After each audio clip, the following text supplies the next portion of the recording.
Yo, yo, yo, what's going on? Good afternoon. Good afternoon. Good afternoon on this rainy day here in Memphis, Tennessee. Hello, everybody. Welcome to the little small preview show of the big time show that will be happening on tomorrow evening at 7:30 p.m. Hello to everyone that is on Facebook. Those that may be watching this replay, to those also that will be watching by YouTube and Periscope. Realizing that some of you are at work, totally understandable, but want to go ahead and set up this preview, and maybe you can watch this at your leisure at another time this evening or before or tomorrow. Hello to everybody. Hello to Podbean. If you're going to be listening to this on Podbean a little bit later, or if you are going to be listening to this on all the other media outlet, podcast outlets that I'm on, the Big Time Show is on, and that's at Podbean, of course, Google Podcasts, Spotify, Pandora, iHeartRadio, Twitter, LinkedIn, and Tumblr. If you're going to be listening to that, or you are listening to it presently, a little bit later after I upload this, hello to you. Thank you for tuning in. I want to set up the show. Of course, you should know by now that music that you just heard was by Alec Winters, great young man who's at the Berklee School of Music, who has allowed us to use his music as our opening for the show. I hope you have had a great day today. Hope you had a great day at church on yesterday if you went. Hope you enjoyed yourself on that. Hello. So I want to set up tomorrow's show very quickly, and then I'll let you guys go, and hopefully you can watch this a little bit later on. On tomorrow, last show that I did, I talked about a few issues, and one of those issues was how the NFL is very reluctant in their hiring of black coaches. Well, for whatever reason that may be. But what we saw yesterday by the championship games, in which the Kansas City Chiefs and the Tampa Bay Buccaneers headed to the Super Bowl. On the Tampa Bay side, found out something very interesting. I'm not a Tampa Bay fan, nor have claimed to be, and certainly not one. But I just so happened to saw a post that described or highlighted not only Bruce Arians, who is the head coach, but his coaching staff. And I was blown away by what I saw. Maybe you need to look it up yourself if you want to. You can just type in, I guess, the Tampa Bay Buccaneers coaching staff. I was blown away that his whole coaching staff is black. Yeah. When you're on a team that is that involves Tom Brady and the head coach, usually that's where we stop with the credit. And you just give it to them, and rightfully so. I'm not coming against Mr. Brady. He's the greatest quarterback to ever play the game, without a doubt. But the coaching staff has something to do with that. And it just so happened that the Tampa Bay Buccaneers' entire coaching staff is a bunch of black people. And so that kind of ties into what I was talking about on yesterday. I will pick that conversation back up, and we will see what comes of that. Second thing I want to talk about is that over the weekend, we saw one of our leaders on our team start talking, in DeMarcus Lawrence, put out a nice little tweet. We will dissect that tweet and talk about that on tomorrow as well. What I feel about it, what I I guess how I interpret it, et cetera, et cetera. So we will talk about that on tomorrow as well. We also will talk about uh, some more things that is going on in the league because of all the seem to be moving parts. It ties directly into the NFL draft. And a lot of places where people would be thinking that they're going to be picking because some of these teams are going, to go ahead and bite the bait, and they're gonna jump up or trade away, et cetera, et cetera. And what's going to end up happening is that where you think you're going to be drafting, you're not going to be drafting because there seems to be a nice set of quarterbacks that are already in the league, veteran quarterbacks, if you let me say it, that will kind of dictate the way the draft is going to be structured. So right now, we really can't, for instance, the Cowboys are sitting at 10 in the draft.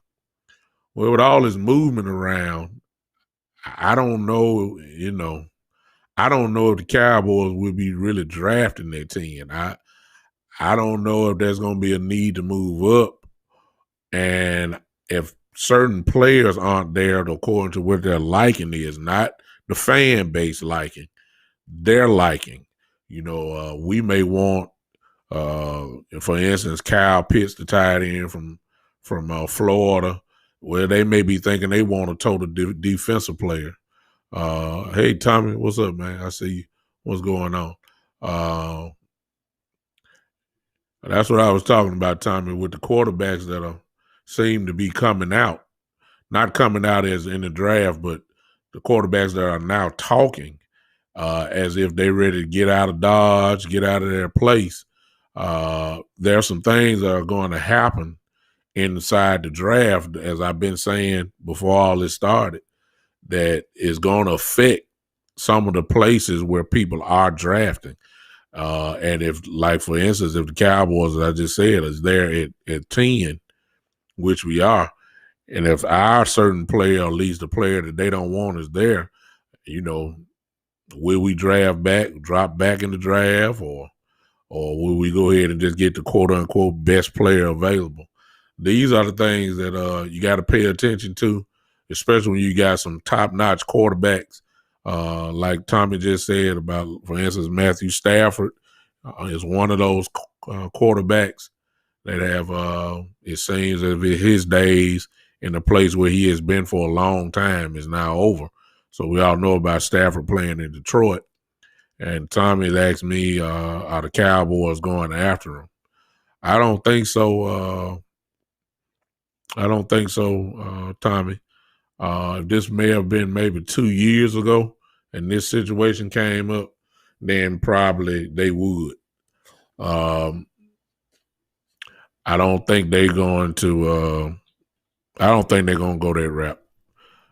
Even though he's from Dallas, played in Texas and has a home in Texas and all that, and everybody knows that Matthew Stafford was a Dallas Cowboy fan. Everybody know that. We all know it, but I just can't see it. I think they want Dak, but they want Dak at the way they want to pay him. And I just can't. I don't think they would choose Stafford over Dak. A lot of fans would. Where's a good fit for Stafford? The strange thing about Stafford, Tommy, I'm just going to go and say this. Stafford has put up some big numbers on a lot of bad teams. You know what I'm saying? He never had a great offensive line. Never. What he had in his great days, he had Megatron. He had Roy Williams at a time, and he had a pretty decent running back. Reggie Bush was good for him because Reggie could catch the ball a lot. He got a rocket arm. He just never had a dominant line. But when you look at his numbers, he did all that on bad football teams. he had to carry teams. He never really had a great running back. Never. A couple years we had a good tight end. So to be honest, what I'm saying is if he did that with bad teams, you can imagine what he would do maybe with a good team. So what's a good fit for him? Tommy, you just said the Bears. I agree. Bears would be a good spot. Good offensive line, good running game, good defense, good receivers. Yes, that's a good place for him. The Indianapolis Colts would be a good place for him. No doubt. The best offensive line in the game is in Indianapolis.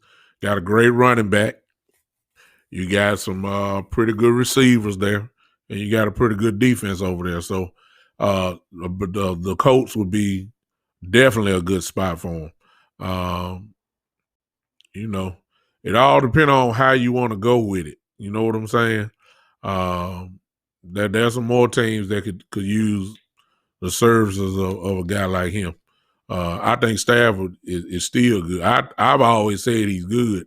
We just can't tell with a bad team. You just can't tell. But when you look at them numbers, those numbers say, hey, he can function with a bad team. So that's just my.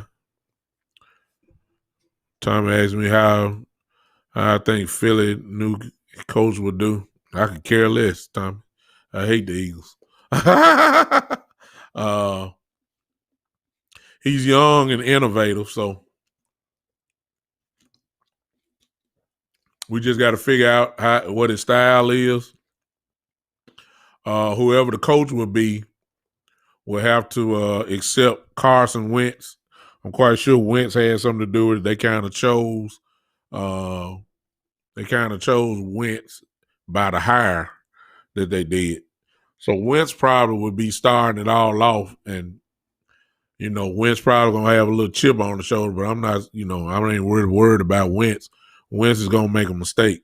So whoever the coach is gonna have to get along with Wentz, and we'll just have to see. It's really had the same players, but it'd be a different scheme. So I don't know really what to say about Philly, other than we get to play them twice, and I don't like them. Exactly. Your brother's an Eagles fan. Exactly. So I'm not real worried about Philly at all. They always probably our threat, but I ain't really worried about them at all. So this is what we're gonna talk about on tomorrow. About we got a lot of quarterback movement, perhaps. Deshaun Watson wants to move. Detroit Lions want to get away from Stafford. Phillip Rivers has retired.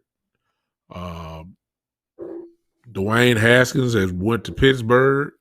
Possible fill-in for Ben if he decides to retire after next year. It's a possibility there. Jacksonville looks like they're going to take Trevor Lawrence. It looks like it.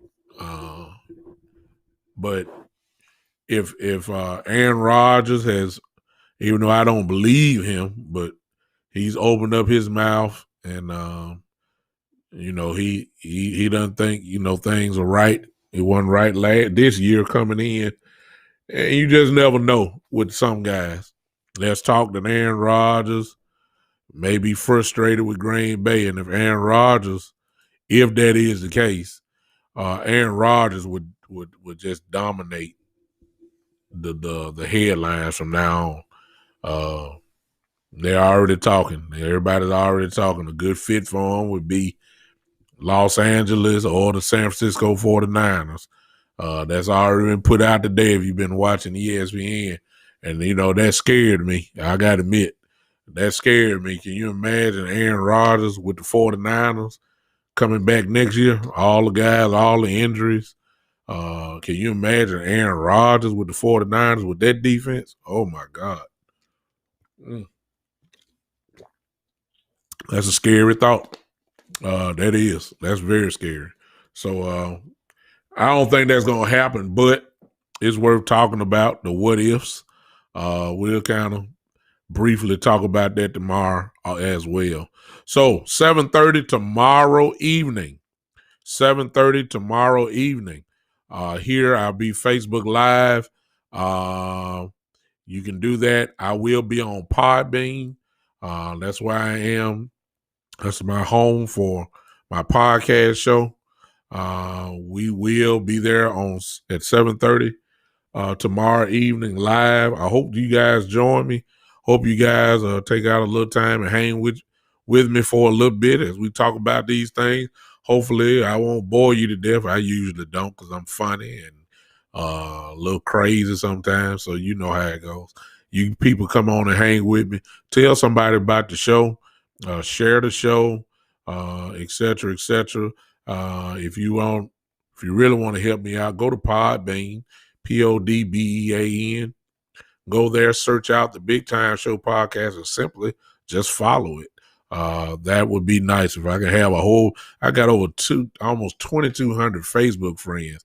And out of my 2,200 Facebook friends, a lot of you have joined the Big Time Show page on Facebook. And there's about 800 of you who have liked the show.